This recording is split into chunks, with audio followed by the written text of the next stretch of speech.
to our beginning of our fall series produced by EdTechTeacher, and it's great to be here with all of you this evening.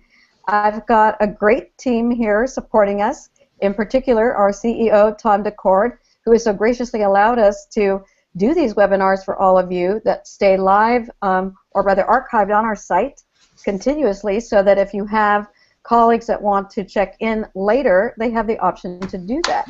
So it's great to be here with everyone tonight, and I do have this wonderful esteemed panel of colleagues that all serve in different roles on EdTechTeacher, as well as different roles that they serve in a district or in particular as a consultant. So again, welcome, and thank you so much for being here this evening. We're going to start by having some introductions about the new teacher tech webinar that we're doing today, and this webinar is an attempt to support those of you that are new to the profession, those of you that might be pre-service teachers, and those that support new or pre-service teachers. So our focus is really going to be around the importance of what we can do to support new teachers, not only in our building, not only in our district, but as we connect with each other on the interwebs, as we call them. So we're going to start with having some introductions, and I'm going to begin with asking our CEO, Tom DeCord, to tell us a little bit about himself. Tom? Thanks, Lisa. It's great to be here. So I'm Tom DeCord, and I'm Director of EdTechTeacher, and I'm a former high school history teacher. I had laptops in my classroom for about 8 years, and I can remember well back, I think it was 1999 or 2000, that first day when laptops came into my class, and we had machines breaking and flaky network, and I was wondering if I had just made a really bad decision. But everything worked out really well, and we persevered, and I'd like to think that we did some innovative things along the way, and appreciate the opportunity to share with you tonight. Thanks. Thank you, Tom. That's great. I love those vignettes. They're always so much fun to hear about. Patrick, would you go next? Sure, thanks, Lisa. My name's Patrick Larkin, and I'm proud to be an EdTechTeacher consultant. But I also have a day job as well, another job. I'm the Assistant Superintendent for Learning in Burlington Public Schools in Massachusetts, formerly the high school principal, where we started a one-to-one iPad program 4 years ago, and prior to that an English teacher. But I'm passionate about teachers using technology in the classroom, and certainly have a lot to share about some of what we've done in Burlington, and looking forward to being with this great panel tonight. Thank you, Patrick. And I will add that Patrick is very supportive of new and pre-service teachers, and actually joined me on an ISTE panel a couple of years ago, and it was great to have his voice and his thoughts there. So thanks so much, Patrick, for joining us.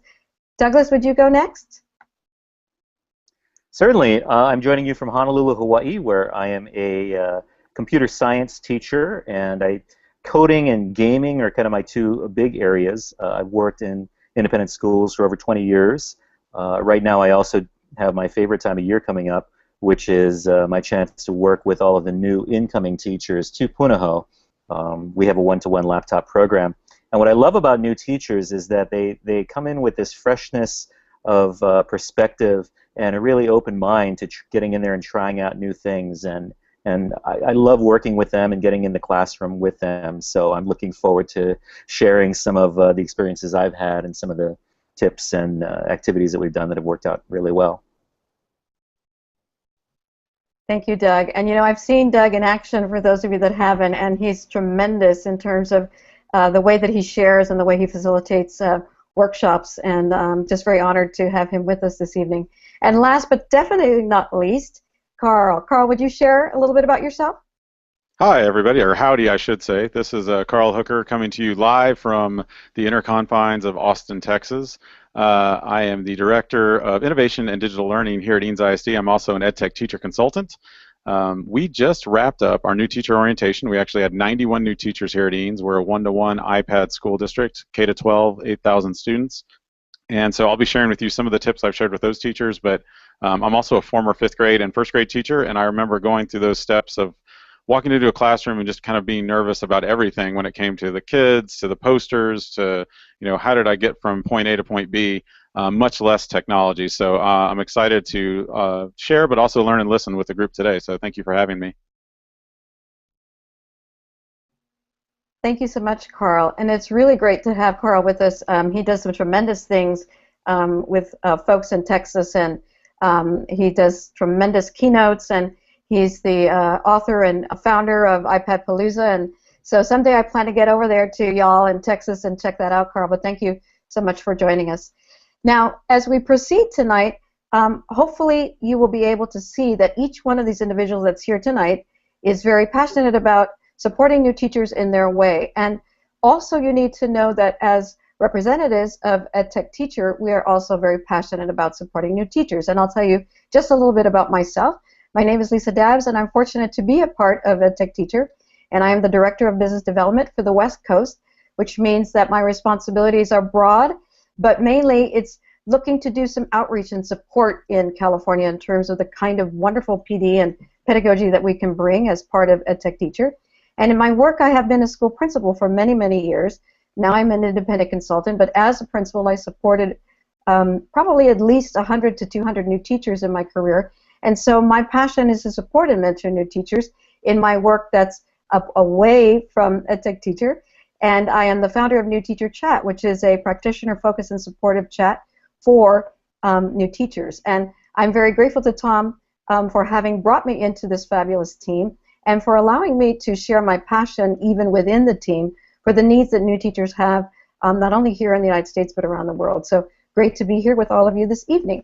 Now, if you will permit me, I am going to share my screen with all of you, and we are going to start our presentation working off some slides that my esteemed colleagues have worked hard to get ready for us. So we're glad to have you here tonight. And gentlemen, can you all see my screen?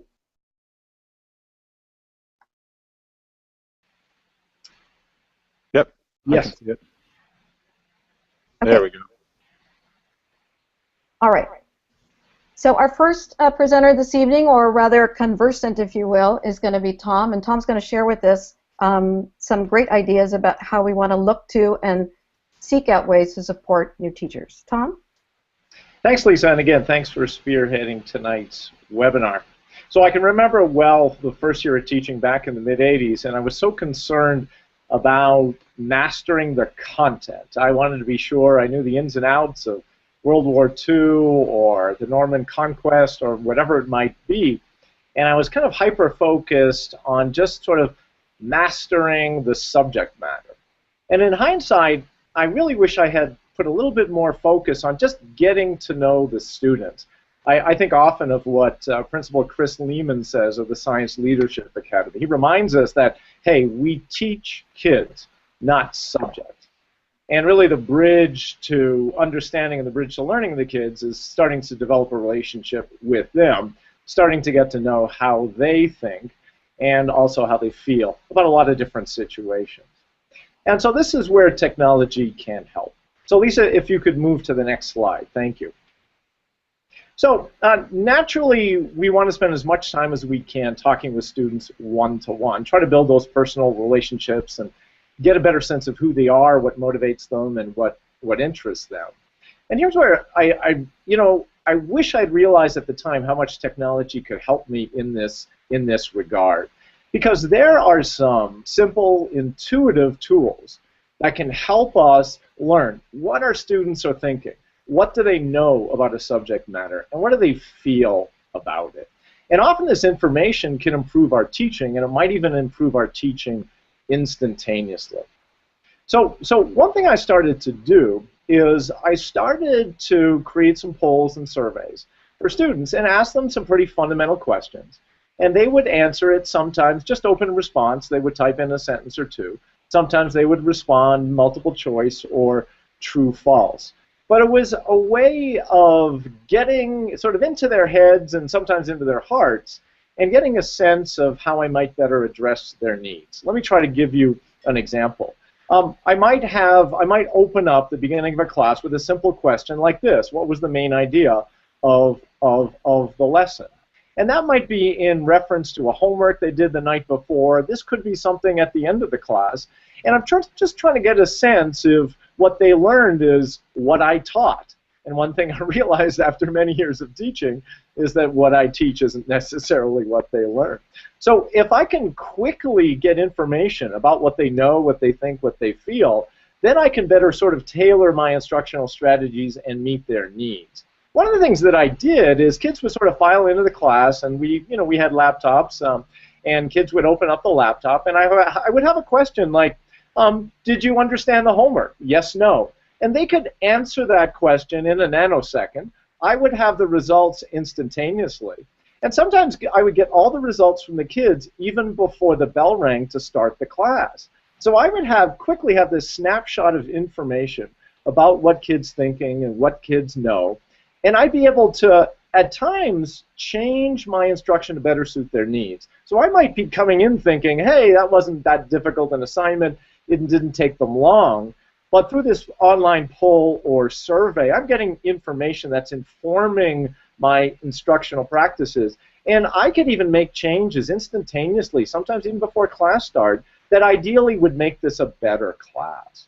So I think it really comes down to sort of good questions you might want to ask the kids. I mean, how long was homework last night?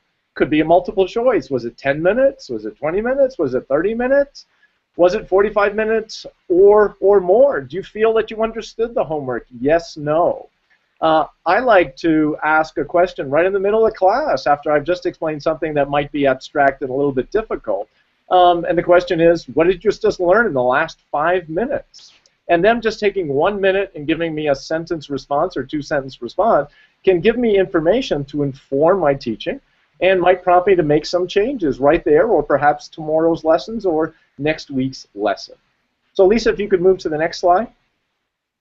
So there are different tools and apps that can help us do this, and we've got a list that could be helpful for you at edtechteacher.org/apps and edtechteacher.org/tools. So the app section, as you might guess, is about apps for handheld devices, and the tools sections is mostly web tools.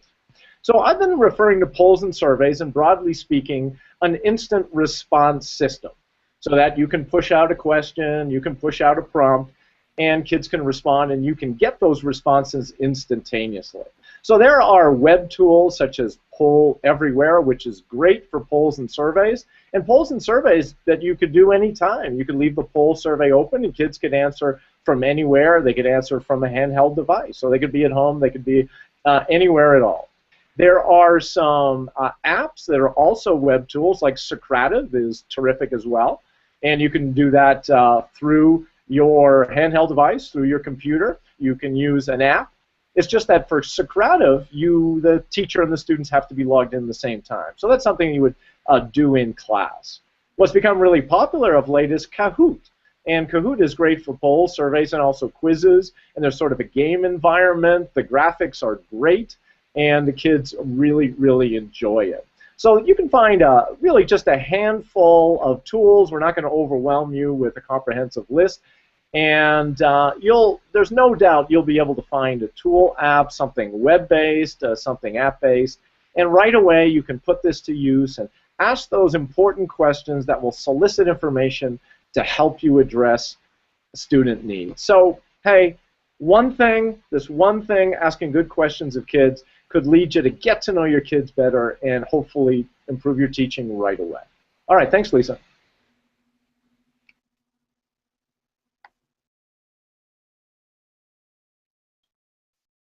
I'm not sure if you can hear me, but Tom, that was great. And I think our next presenter or conversant this evening is going to be Carl. Carl, would you share with us the kinds of things that you have thought about that are going to be supportive for new teachers? Yeah, absolutely. I want to piggyback on something that Tom just said about Kahoot. We actually did use Kahoot in our new teacher orientation. One of the most boring things that you can do as an administrator is to speak to a bunch of new teachers for an hour about responsible use or acceptable use policies. So one of the things that we switched in our district is we actually had them do a Kahoot. So they came in and they played a game to learn like what were the best things, what were the acceptable uses for the district in terms of social media, guidelines. I just wanted to throw that in there because I thought that was a great use of that tool to make it a little more engaging versus having kind of a guy in a suit talk to a bunch of teachers who are already overwhelmed at that point. So we really added that at that level, and it made it a lot better. So if you go to my first slide there, we're really talking a lot about laying the foundation here before we even introduce technology. So luckily for us, there's a lot of great resources out there. The one I tend to go to more often than not is one called Common Sense Media. And commonsensemedia.org has tons of great resources for parents. And if you go to the next slide, I'll even show you a little bit more about that. Not only for parents, but also for teachers when it comes to lessons on digital citizenship, literacy. There's a great game in there where you can play like a little passport game, and it's different age levels, so it's not just, there's a little cartoon I put on the slide there, so which is great for kids K to 3 or so, but there's also a higher, more advanced levels of learning for students that are in higher grades. Graphite is a new tool that they've added as well. It's a great place for finding tools, as well as the EdTechTeacher site, which does have just a bevy of great tools for teachers to use. And then I really like kind of the videos and the PD that's in there. That's kind of already canned in there for teachers. So again, as a new teacher, you're probably thinking to yourself, well, I'm just getting started here. What is it even okay for kids to do in my classroom? This is kind of a great resource to kind of talk you through that step. But your district may have other things in mind as well, and so all of us have different filters and restrictions to deal with. We all know this. Some may have YouTube available, some may not, Twitter, social media. So if you go to my next slide, I'll talk a little bit about actually learning those tools. And so in our district, what we did this year, we found it that as a new teacher, it got a little bit confusing when it came to where do we find information. And so this is something that I'm hoping to share with other districts, and hopefully every district has a resource similar to this. Now ours happens to be iTunes U because we're a one-to-one iPad district. But you should always have a place where all the information that you need as a new teacher is available to you. So in our case, we put about 85 different resources in this iTunes U course. Day one, when teachers walk in, new teachers, they grab their iPad, the course, they download the course. That's like their first action after they set up their Apple ID.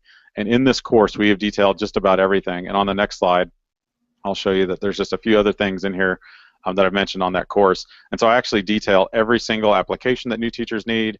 And not only that, but when you see all these applications, especially districts nowadays, I mean, it's amazing to me, this list that's just continued to grow. We become reliant on so many different softwares and applications when it comes to getting through the day-to-day operations of school that you think, well, geez, how do I take a grade, or how do I take attendance, or how do I send a message to parents?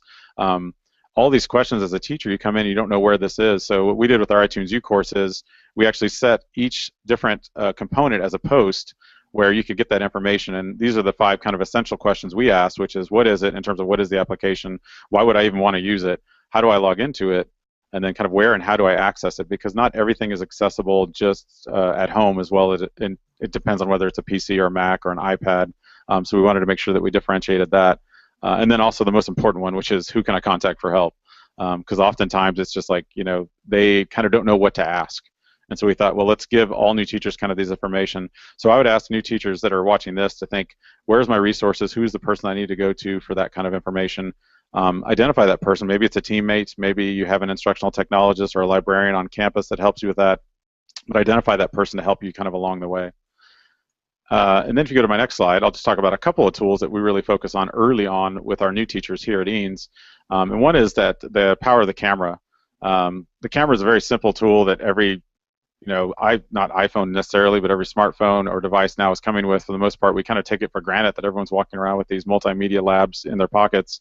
So one of the things we talk about a lot with iPads, but also this would be available to pretty much any device now, is that using just the camera functionality to take snapshots or take video footage early on is a very powerful thing to do. If you're a kindergarten teacher, taking pictures of the kids in the classroom, like when they first walk in, maybe standing up against a similar, against a wall or a backdrop, and then at the end of the year taking a picture against that same backdrop just to kind of see how much they've changed and grown. It's kind of cool to have that compare contrast. One really clever thing I'll share with you that a new teacher is actually doing here in our district is she's created a Meet the Teacher video. All she did was she took out her iPad, videotaped herself, and then she created a QR code. And on the wall, when they have Back to Teacher Day, which is actually happening, I believe, Friday morning here, the parents will walk in and they can scan the QR code, and up pops a little special video of the teacher, and it's just a little 2-minute video about what she likes, what her interests are, where she came from, a little background. The kind of same thing you would get on, like, say, a teacher newsletter, but this is just in a little more engaging format and quick, nothing more than 2 minutes long, just to kind of give parents that kind of feel for what they, what their students are getting into in terms of working with that teacher. So personality really comes through a lot more in a video than it would, like, say, in a newsletter. I thought that was a pretty clever use, and a new teacher is doing that, which I was very impressed with.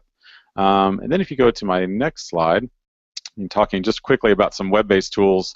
Again, like I said about responsible use guidelines or acceptable use policies, a lot of times districts may block or not allow logins. Some students, of course, under the age of 13, there's several things you can't do on the internet.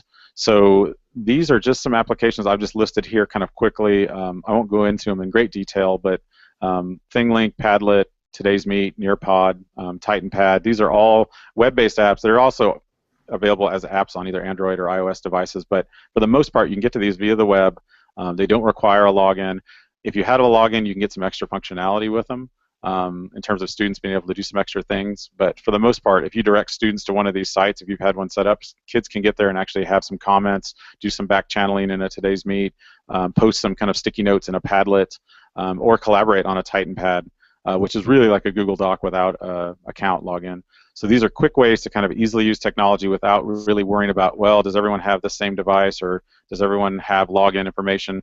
This is just all you need is a web browser of some sort, so it could be any device and you don't even need a login. So I thought I'd share those 5 tools, which are great little ones to kind of start with in terms of any teacher in the classroom. And then lastly, the last thing I'll share, if you go to my last slide there, Lisa, is Pinterest, which is near and dear to many teachers. I knew this right away when I did a Pinterest session at TCA recently, and I said the word Pinterest, and it was almost like some sort of, not a hush, but kind of a, ooh, like the crowd just kind of picked up a little bit. It's amazing how many teachers are on Pinterest, and it's just a go-to place for a lot of resources. So if you Google or go on Pinterest and actually search for new teachers, there's tons and tons of boards. I've highlighted 3 here that I really find outstanding. Lisa Johnson, in general, who's also an EdTechTeacher consultant and works with me here at Eanes, she has tons of great resources from every different type of thing you could think of just on all of her Pinterest boards. Betty Brace is actually our executive director of curriculum and professional development here, and she's created a board for new teachers that's not necessarily tech-based. It's more to do with kind of the arts and crafts, the kind of things that you may need just to have in your classroom, and she's gathered tons of resources on her board for that. So these aren't necessarily tech tools as much as a way to gather all that information. And then I add that last one there, which is called New Teacher Boards, and it's essentially a whole collaboration of tons and tons of different boards that you can follow that have different things, whether it be technology or just if you want to make manipulatives or things for your classroom, kind of cutesy things to get the year started. If you're an elementary teacher. If you're not an elementary teacher, you're probably thinking, why is he saying the word cutesy? Yes, high school, there's stuff for you too. So there's lots of good things in here for all teachers. So I thought I would share those as resources. And again, as you go on through your year, this first year in a classroom, I would encourage you to share also your kind of struggles, but also your successes, and do that in some form or fashion, whether it be via blog or whether it be just kind of gathering bookmarks on Pinterest and sharing those out on Twitter. But we all learn from each other. No one really learns in isolation. So I thank you for having me, and I think we're going to move on to, is it Doug next? Oh, me. Oh, Lisa, you're next. All right. Well, first of all, I want to just say, Carl, that I just loved the things that you shared, and I loved especially that you shared those kinds of web-based tools that that new teachers can easily access and learn how to use immediately. So thank you so much for sharing those. And I'm going to talk a little about Pinterest myself. And Tom, going back to you, I'm just really appreciative that you launched us with the idea that new teachers need to build relationships with their students, build relationships with their families. This is at the core of what all teachers need to do, but particularly those that are new to the profession. Sometimes we're so, as a new teacher, so stressed about starting into the class and what am I going to do, and I need to teach this and teach that. So I really want to thank you, Tom, also for launching us with that idea, though. Stop, take a breath, build those relationships with students, then building on what Carl's talking about in terms of some great support that he not only does in his district, but also that he's provided for us today who are not at Eames. So thank you so much for that. And I'm going to continue with sharing a few of the other kinds of tech supports, because that's what our session is about tonight, tech supports for new teachers, that I have felt in my career and in my work with supporting new teachers currently are really supportive and effective. So the first one that I'm going to talk about is the idea that new teachers should have a mentor. And that's not always possible, and I'm sure Carl and Patrick might and Doug might agree as they work in districts to find that it's difficult to pair up new teachers that come into the district with a mentor that's really going to be a good match in terms of a face-to-face mentor. And ideally that's what we want to have, and ideally that's what we're hoping will happen for new teachers around the world, but particularly here in the United States, the teachers that we serve more often. But that's not always possible. So keeping in mind that there is a great deal of research in terms of the Horizon Report and others that a mentor is key to the success of a new teacher, and that we're finding that in lack of that support, new teachers are leaving the profession after less than 3 years. We want to find ways to support and mentor new teachers when in fact there might not be a face-to-face mentor there. So one of the ways that you can, believe it or not, get a great mentor, for those of you that might be new to this, is by joining Twitter. So let me just share really quickly about some things that you can do if you do happen to join Twitter. I know that all of us here are on Twitter, and we're happy to do that, and we've all come to Twitter at different times in our career, and we all probably came to Twitter with different needs. But the most latest research shows that the greatest number of people that are actually using the Twitter interface, which is a microblogging tool, are educators. So that's just really exciting to see. So if you're not on Twitter, I want you to consider joining Twitter. And the reasons are here. 24/7 Teachers Lounge. It's a place where you will find other like-minded and those that aren't like-minded folks that would be there to help you. It's a way to begin to utilize this tool when you get to learn how to use hashtags. And when you do get onto Twitter and you begin to connect with people that are there who can support you, and you begin to learn how to use a number of different hashtags that could be supportive to you, keeping in mind that if you're a new teacher, you might want to start slow, you might want to do what we call lurking and learning, then I would want you to get excited about trying to dip your toe into joining New Teacher Chat. That is the chat that I founded over 4 years ago, and we're still going strong. It's a chat that is international, and I developed the hashtag #NTChat as a way for new teachers and those that support and mentor and care about new teachers to connect. And it occurs on Twitter at 5 p.m. Pacific time and 8 p.m. in Eastern time. And again, I mentioned that it's practitioner focused. Now, I have some good friends, and some of us know these people as well, who developed a large education chat called EdChat that some of you may know about. And EdChat is fabulous, it's supportive, and you're going to find hundreds of people there who could be helpful to you. However, because the chat is so large that it's difficult for a new teacher to have a voice, for a new teacher to reach out, or even a pre-service teacher to do so. So as I developed my practitioner-focused chat, New Teacher Chat, it's a much smaller chat. It's a place where a new teacher can have a voice. It's a place where a new teacher can be supported, feel supported, and connect with those that could mentor you if you don't have a face-to-face mentor, or who could support you and extend that learning for you in terms of doing so via social media. So mentoring is key, and if you don't have a mentor that's face-to-face, I really want you to consider, as a new teacher, joining Twitter. And if you do have a mentor that's face-to-face, bravo, and thanks to your district for that, and think about using Twitter as a way to support that work. The next thing that I have to do is echo what Carl mentioned about Pinterest. I love Pinterest. I am not fanatical about it, but I do love it. And I do see that, like Twitter, Pinterest is a place that is hugely popular with educators. And Pinterest is a place where you can utilize boards to curate your resources. Now, as a new teacher, you're going to get hit with a lot of resources. You may already have resources that were provided to you from your university, and you might have hundreds or maybe even thousands of bookmarks on your hard drive saving those. And when we begin to look at ways to use social bookmarking, Pinterest is a way to do that in a very supportive and unique way. The main reason being that the uniqueness of it is it's very, very visual. Now, most of us probably know about, and if you don't, I'm sure there are resources on EdTechTeacher where we talk about social bookmarking, and we can talk about Digo, and we can talk about Delicious and others. But because Pinterest is so visual, it really is a place where new teachers can easily get started, and you can find new resources there by looking for people that you might already know, or people that you're going to meet when you think about getting on Twitter. And in addition to that, there are going to be boards for pretty much everything you're going to want to know and be able to do, from lesson planning to math, to science, to writing. Whatever you're thinking of connecting with or finding a resource for, it is there on Pinterest. And the beauty of this is also that this Pinterest as a social bookmarking tool can help you to connect with people and collaborate with people. You can ask colleagues, you can ask friends, even people that aren't in your district or serving with you, to collaborate with you on boards that are specific to your needs. For example, if you're an elementary school teacher, you might want to connect with somebody who can collaborate with you on needs of elementary school. In elementary school, we teach all the subject and content subjects. So it's important to have some support there. And you can ask people to join you on that board. And the ease of this is it's accessible to all. So if you're on Pinterest, but you have a colleague that's not, all you have to do is share your link to your Pinterest boards. And even if they aren't on Pinterest, they can access your boards.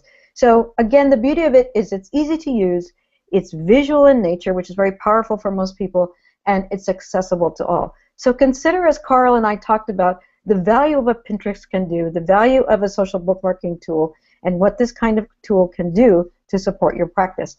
I also focus very much, as Lisa and some of Carl's colleagues do, on supporting new teachers in my boards. So look for me on Pinterest if you're interested in joining or you're interested in finding boards that could be supportive to you. The next thing that I want to talk about is something that Carl alluded to as well, which is the idea of resources, organizing those and sharing those. And he touched a little bit, I think, on Evernote. But I'm really a big, big fan of Evernote. And in terms of a new teacher, again, if you're going to look to organize and you want to find a tool that will allow you to do that, I can't say enough about Evernote. If you're going to pick one tool and do it well to support your pedagogy, to support your work, Evernote is just a great tool to do that. Evernote works across all devices, so regardless of whether you have an iOS device or an Android device, it's going to allow you to access it and work across all your devices. It's going to allow you to clip the kinds of resources that you find while you're on the web to your Evernote boards, and there are a variety of ways that you can do that. You're going to be able to organize your notebooks by topics, by subject matter, by things that are important to you, by content that you might be working with or teaching students. It's going to allow you to share those resources with colleagues, get their input, and even allow students to access. When you begin to discover the things that Evernote can do for you, you're going to find that there are many teachers around the world utilizing Evernote as a way to teach and support their students. Now, as a new teacher, you probably won't be there. But in time, as you begin to use Evernote, as I'm suggesting that you do, because I really think it's a great tool, you're going to find ways to use it with students that you never dreamed possible. And the last thing, which is so important, you know, the old saying that some of us know is an elephant never forgets, you're never going to lose the resource unless things would come crashing down around you in terms of the interwebs, and that would be for all of us. But it's a way that to easily access your resources, access tools, access images, access tons of other things by utilizing Evernote. So I can't say enough about the power of Evernote to support you in your work as a new teacher. And for those of you that are interested, there's places that you can go to. All you have to do is Google Evernote, and you'll find a ton of blogs, a ton of resources that can support you to get started using this great tech tool.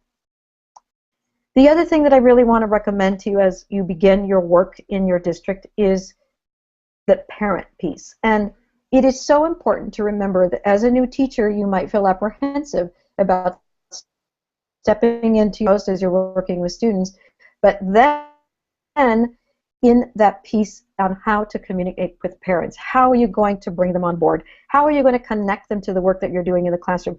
How are you going to make parents who work all day, who might work at night, who you may never see, to feel a part of the work that you're doing with their children? Keeping in mind that in the old days when I used to work with parents as a school principal, I really found that parents felt so disconnected to what was going on in the classroom. And that doesn't need to happen anymore.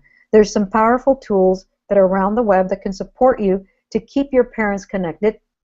And one of them that I want to share tonight very briefly is called Remind. Now, Remind is a safe way for teachers to text and message students. It's a way for you to stay in contact with parents. When you do so, your number is not shared, but rather it's a universal number that will be connected to the messages that you want to share with parents or with students, and it's absolutely amazing. You can add every single class that you do, particularly if you're a high school or middle school teacher, to your Remind account, and in doing so, reach out to parents and reach out to students to connect them with the needs that they may have as they're working with you. You can schedule messages so that they go out at certain times, and you can schedule times to connect with particular classes, and it's a really powerful tool to support not only your students, but also your parents. So parents don't have to feel anymore that they're disconnected from the classroom as they might have, just as short as just a few years ago. This is a tool that you can easily learn about, and I recommend that you go to remind.com. The folks at Remind are based actually here in California, Northern California. I'm happy to know them personally, and they are great, great staff. They are a staff who's there to connect and support you. So if you're interested in using a tool like this to communicate with parents, and there probably are some others out there as well, just know that the folks at Remind are there to support you. But mainly, please remember that it's so important in your work as a new teacher to communicate with parents in some way, shape, or form. And pretty much nationally and internationally, everyone has a smartphone. And this is a great way to begin to stay connected to parents utilizing technology. Lastly, I want to share with you a new tool that is so easy to use that even a new teacher who might be stressed with all of the other pieces of jumping into the classroom can use very easily, and it's called Voxer. I really want to encourage you to consider it and to take a leap to get connected. Our team here at EdTechTeacher speaks a lot about, in the work that we do, being connected educators. And one way that you can learn to do that or support yourself to do that is by using a technology tool or application like Voxer.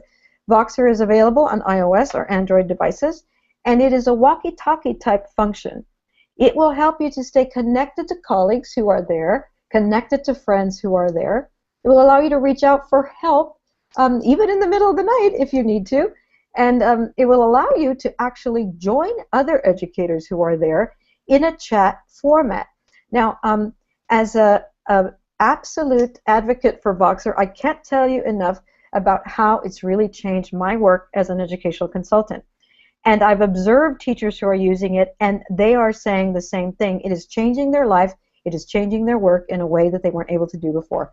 So I highly recommend you consider checking out Voxer, learning how to use it, and there is a document that has been created by several colleagues around the world where all the folks that are on Voxer are there and available. And at some point, as we archive our webinar, I will make sure that we're able to connect you to that resource.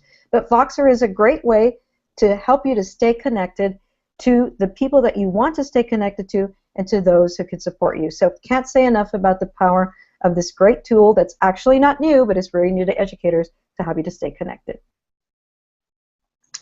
And now, one of our esteemed colleagues who's here is going to continue to share his passion and his support for new teachers. So Patrick, take it over. Thanks, Lisa. I'm just trying to see if I can get the slides up. But okay, I see them in Doug's window, so we'll go with that. Again, I have my opening slide is just, again, giving a shout out to our school district and the work that's been done there by a lot of people. But the next significant slide is actually talking about the balance that people struggle with. So people come into the district of Burlington and they know that we're a one-to-one iPad district now, grades 1 through 12, and I meet with the new teachers tomorrow actually, so I'll be sharing a lot of what was said here tonight, as well as the NT chat hashtag will be one of the first things I share. But the biggest thing I think they want to know, especially as they meet with their evaluators, is they have a misconception that whenever somebody walks into their classroom, they should have technology out.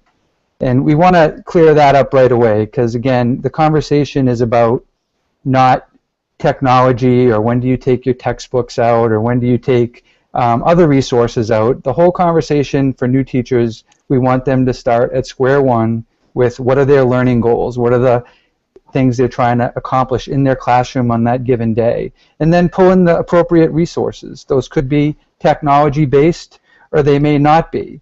So it becomes overwhelming to them as we talk, and we've already mentioned a number of great tools tonight with the first few presenters.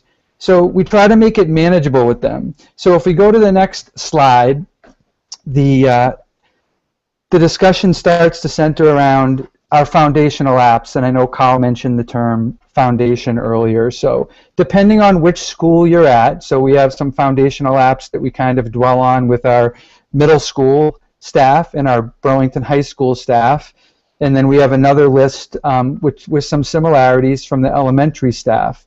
But we really want the teachers to get comfortable with a core group of tools first. Again, let's focus on learning outcomes and kind of limit the list of technology tools to start.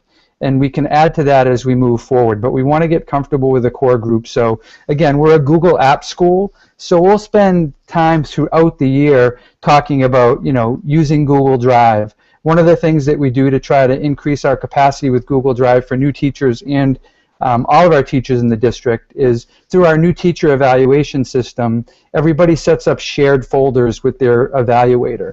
So that allows them to share evidence of them meeting the different standards and have it in a joint folder. Sorry, I heard some feedback there.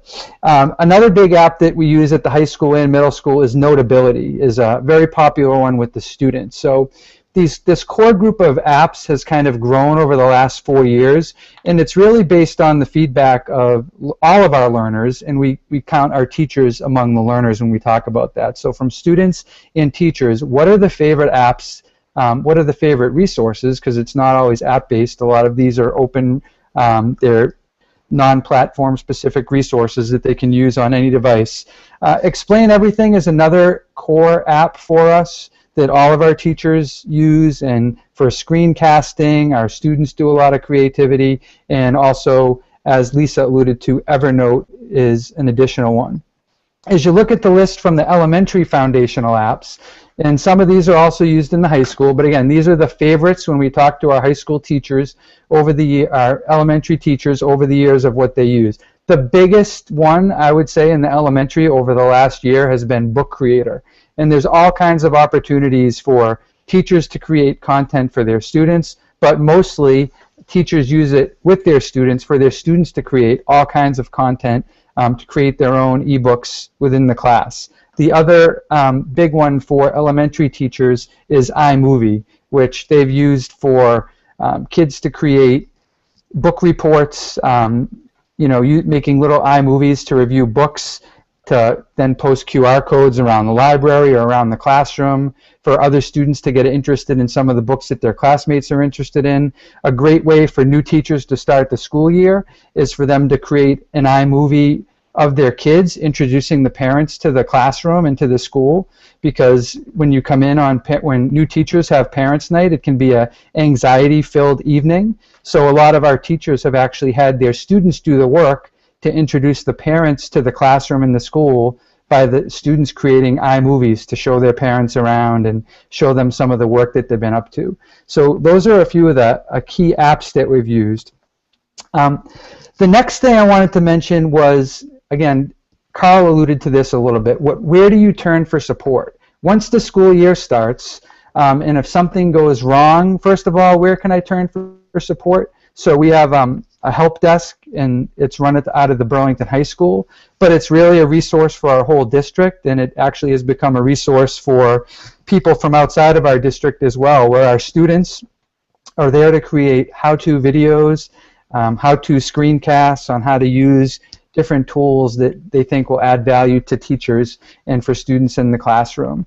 We also have, they can be emailed by teachers, they can be called directly by teachers if they're having a problem, and they're also supported by our IT staff throughout the district.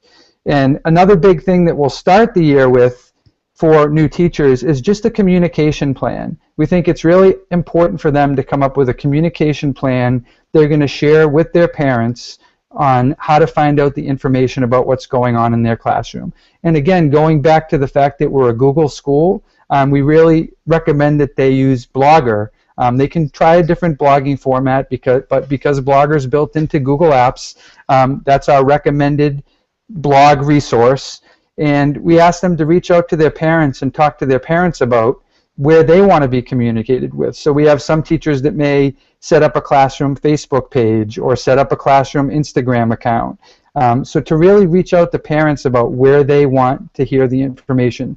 Parents have a preference to what tools that they play with or that they utilize in their day-to-day lives in regards to social media or communication. So we try to show the teachers how to access these and how to use them as communication tools. And I know Lisa mentioned Remind, which is another one that we'll tell our teachers about. But the most basic way, again, for parents to communicate with their teachers nowadays or to get communication from teachers is through email. And again, when you set up a blog, you solve yourself a little bit of time because we show the teachers where parents can enter their email address into a spot on a blog, and they can receive the daily updates from the blog via email. So that is probably our biggest go-to in regards to communication by staff. I would say we're about 80% of our teachers maintain their own blog, and that's the primary mode of communication. The other thing for teachers to continue learning, so where do they turn for support? And Lisa alluded to, obviously, Twitter, which our teachers will all be taught about. But there's so many different ways that they can get their information. We try to give them a menu and have them choose what works best for them. So we'll talk about Scoop It. We'll show them how to set up blog feeds using Feedly. So if they're a first grade teacher, we can connect them with some great first grade bloggers from around the world and show them how to set up feeds so they can see what those bloggers are sharing. Again, we'll teach them about hashtags. We'll show them some Google communities, LinkedIn pages, Facebook pages, pretty much any resource where there's teachers collaborating and sharing. We will show our teachers and have them choose what works best for them. So even though we have foundational tools, we try not to go over the top in regards to this is the tool you have to use for A or this is the tool you have to use for B. We think it's really important for flexibility in the way we want our teachers to model for our kids, that there are multiple ways to get to A or there are multiple ways to get to B, and it's really up to the learner to choose which works best for them.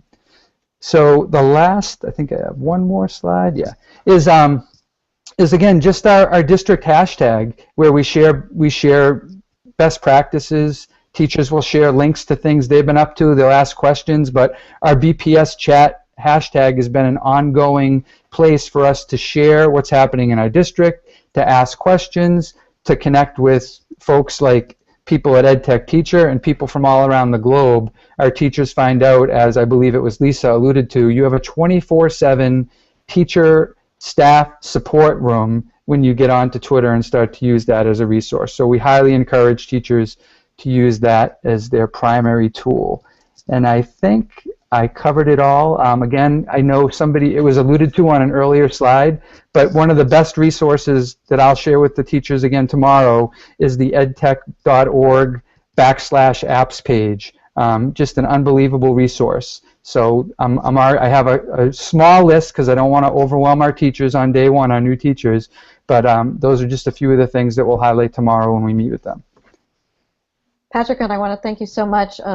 Like Carl, it's just so amazing for me to see how supportive your districts are in terms of giving that initial support to new teachers. You know, you're providing a tremendous safety net to them so that they can't help but be successful. So thank you so much, Patrick, because I'm so grateful to have you here. And also, as I said earlier, I know that you have a heart to serve and support new teachers. And thank you so much. Thank you. Our last speaker, but certainly not least, is going to be Douglas, who's going to share with us his take on ways that we can support new people to the profession. Thanks. I actually just have a quick activity, and it uses what's called the Bartle Test. It's a sort of a pop psychology test, but it allows me to make better collaborative groups when I have students work together in groups, because I used to kind of just do it at random and then switch things around if there were problems. This is a much better way to do it because it's actually informed by learning a little bit more about the students when they come into the classroom. So it's called the Bartle Test. And the idea behind the Bartle Test is, all kids are gamers. And there was a recent survey that said up to 97% of teens play games, and I think 50% of them played a game yesterday, which means half of the kids are regular gamers. And so the Bartle Test is it asks a lot of hypothetical questions in a gaming context. And so if we'll go to the next slide, please. What you'll see at the lower right-hand corner of the slide, maybe I can just go ahead and share my screen. Okay, do you want me to get out of the, you want me to exit, Doug? Well, am I being projected? Let's see, let me exit. I think you're good, Doug. Okay, so only because I haven't memorized the URL myself yet. So it's the Bartle Test of Gamer Psychology. Richard Bartle did this test in the, about 20, 30 years ago. And it can be taken online at foryou2learn.com/Bartle. And I've used it in my class with my kids, so one of my kids actually made an app. It's a free app for the iPhone and the iPad at that URL there. And what it does basically is it categorizes kids. It asks them a lot of hypothetical questions like, a new land opens up. Do you care more about getting all the new equipment first or exploring all the territory? And based on how kids respond, it places them in a certain percentage of what percentage of their character is an explorer character, an achiever, socializer, or a griefer. And most people are some combination of all four, and most people are predominantly one of those four. And so the explorers, for example, are kind of what we consider to be the ideal academic. Explorers in your class are kids who they like knowledge for knowledge's sake. They love to figure things out. In games, they want to explore every nook and cranny of the game. And they like to, the way that they see their progress is how much they can teach other people. Achievers are in it to improve their power and status. In games, they want to get as many points as possible. They want to level up as quickly as possible. They're into badging. So the traditional gamification elements, as well as grades, are important to achievers. Whereas explorers will do all the work for the project, and then a lot of the time they'll forget to turn it in. Because for them, the value of the project has come from the learning of it. They're less motivated by the grade itself. Most of your kids will be socializers, about half of them. For socializers, the point of playing the game is simply to make friends and relationships with other people. And so the game is simply a backdrop. They'll form a clan or a guild of players, and when the game gets old, they'll just move to a different game, but the same core of friends will stay together. How many of your students see school simply as a backdrop for the relationships they're forming with other kids? Right? That's the largest percentage. Then the smallest percentage, but you will always have a couple. I always have a couple in my class. They're called griefers. I think the original term that Bartle used was killers. But I think that's somewhat of a misnomer because it's not about the killing. Some of these games you have to kill to advance up the leaderboard, and so achievers will, try to maximize their score. It really has to do more with the fact that griefers like to damage things that other people have built. They get a charge out of, they feel like winning when someone else is losing. And so they will tend to exploit loopholes in the system. They tend to go around things. Because of that, for that reason, I think griefers tend to be very creative thinkers. They think outside the box. They tend to be more entrepreneurial. And so what I'll do is I'll have the kids categorize themselves. They'll take the test. It's 30 questions. It takes maybe 10 minutes. And then I have them rank it on a Google form. And so right here, I can see all the explorers in my class. These are the kids who are going to be all charged up about learning the material. And so I'll often have maybe the top 3 or 4 kids who rank as explorers. I'll say, you guys are my scout team. The next unit that we're studying, I want you to go and study everything you can and tell us where the pitfalls are. Tell me where the misconceptions are that you think people will have problems with. And they'll get all charged up about it. They'll say, absolutely. They'll go and do that. These are the achievers. These are the students that I know who are going to be paying attention to details. So when I make groups, I usually try to mix up all 4 categories. Because the achievers are the ones who, in the group, they're going, hey guys, we got 10 minutes left. What do we need to get done by the end of it? Because my grade is at stake here. So they're the ones who are going to kind of, the explorers will tend to spin off in lots of different directions. The achievers will keep people back on task.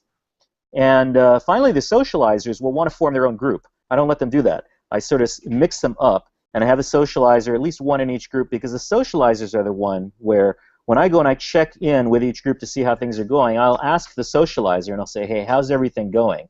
And socializer will say, well, Sharon's not talking to Tom because Tom said something that really ticked her off yesterday, but he doesn't realize he said it, and so she'll notice that. And neither of the other two, they may not even be aware of it, but that's important. And you'll notice that right down here in the killer or griefer category, Connor is there, 93%, very high. when I saw that on day one, I knew I needed to bring him over to my side. So I said, Connor, I'm setting up a server for the school. This is to protect us. I think I've made it totally secure. What do you think? And he said, well, Mr. Keon, I think if people try to break in, they're going to do this, and they're going to do this, and they're going to do this. And I said, okay, great. You're the head of my security team. I want you to help us protect everybody else by making this server completely secure. And I brought him in on my side early because I knew that if I didn't do that on day one, on day 4, he'd be on the outside trying to break in. And typically, before I gave the Bartle test, I didn't know where the problems were going to be until people got into trouble, and now we're having an adversarial kind of discussion. And so, you know, it's not scientific. You know, it's a simple test. You know, it's 30 questions. I tell them, you know, you don't have to give any more importance to this than, you know, you would in, you know, if you took a quiz in a magazine somewhere. But I can tell you it is actually very accurate, and kids do feel like it describes them much better. And it's a much better way for me of making groups. I used to pretty much do the groups at random, especially before I knew the kids, and then I'd move kids around if there were problems. But this allows me to get to the problems before they're problems, and it allows me to recognize the strengths of each of the kids in my group. And every group, each one of these 4 types has strengths. Each one of them also has weaknesses. Achievers can be too grade-focused. Explorers can be not grade-focused enough. And so it allows me really to not try to change people, to say, okay, well, you're a griefer, maybe you should try to be something else, but really to try to acknowledge what the strengths are that each group has. So I just wanted to throw that out there. It's a free test. It's pretty accurate, I find, and you know, I put it out there to sort of give some help. So let me go backwards, and these are the URLs here, and they're also in the slides in case you ever wanted to go back and get the URL. So that's it. Doug, that's amazing. I can see where it would be not only supportive to new teachers, but to any teacher who really wants to get a better handle on working with their students, and right at the onset. That is really, really great. I'm so glad that you shared that with us, and that was so much fun. And that's something that I'm going to be able to share with the new teachers that I work with, and I know that I'm sure the rest of us that have those opportunities will do the same. So thanks so much, Doug. And our time has gone by so quickly, and we're so grateful to all of you for being here this evening. And quickly, we want to make sure to let you know that, as we've mentioned before, we are part of a great organization called EdTechTeacher. And we've got some wonderful opportunities for you to join us and to be able to learn and grow on your own. So we have a call for proposals that's open now for our Boston and our San Diego iPad Summits. You can see the dates there. Boston is November 12th through the 14th. San Diego 2015, February 9th or 11th, and Toronto, for those of us that are international, in 2015 from April 8th through 10th. So we really want to encourage you to check that out on the EdTechTeacher website, learn more about the kinds of opportunities that we have available to offer you, and really remembering that our organization is really based around the idea that to build yourself as an educator, you need to build strong pedagogy. And the tools that support that come alongside and come after you have developed that pedagogy, and learn to do that well, and then use those tools to support that. We want to thank you so much for joining us. Please take advantage of checking out our newsletter and visit us at edtechteacher.org. Now, before we wrap up, I just want to give our CEO and Director, Tom DeCord, to say some words to all of you before we wrap up this evening. Tom?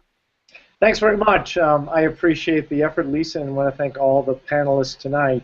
For the new teachers out there, just keep something in mind. It's better to do one thing well than 10 things mediocre. So figure out what really are your learning goals. Keep focused on those learning goals, and select maybe a few tools that can help you along the way. And remember, it is an evolution. It takes time, and that first year is exciting. It's an adventure, but it's also a learning period. So good luck, and we hope to see you along the way. Thanks again, Lisa. Thank you, and thank you, everyone. Have a good evening, and be sure to visit our archives, where we have many other great webinars that are there to support you at edtechteacher.org. Good night, everyone. Good night, everybody. Good night. Thanks.